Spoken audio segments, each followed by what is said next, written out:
ഉന്നാവ് അതിജീവിതയുടെ പിതാവിന്റെ കസ്റ്റഡി മരണക്കേസിൽ ശിക്ഷിക്കപ്പെട്ട മുൻ ബി.ജെ.പി എം.എൽ.എ കുൽദീപ് സിംഗ് സെൻഗാറിന് ഡൽഹി ഹൈക്കോടതിയിൽ നിന്ന് കടുത്ത തിരിച്ചടി.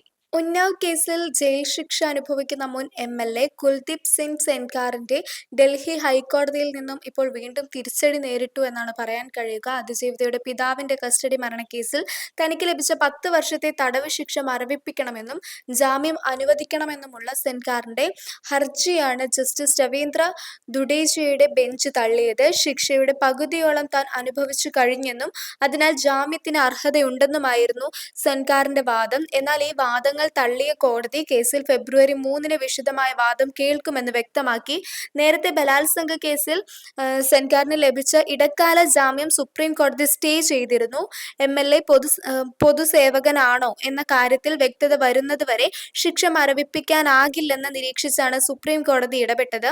ഇതിന് പിന്നാലെയാണിപ്പോൾ കസ്റ്റഡി മരണ കേസിലും കോടതിയിൽ നിന്ന് സെൻഗാറിന് പ്രഹരമേറ്റിരിക്കുന്നത്. അതിജീവിതയുടെ കുടുംബം നേരിടുന്ന സുരക്ഷാ ഭീഷണിയും കുറ്റകൃത്യത്തിന്റെ ഗൗരവവും കണക്കിലെടുത്താണ് കോടതിയുടെ ഈ നിർണായകമായ ഉത്തരവ്.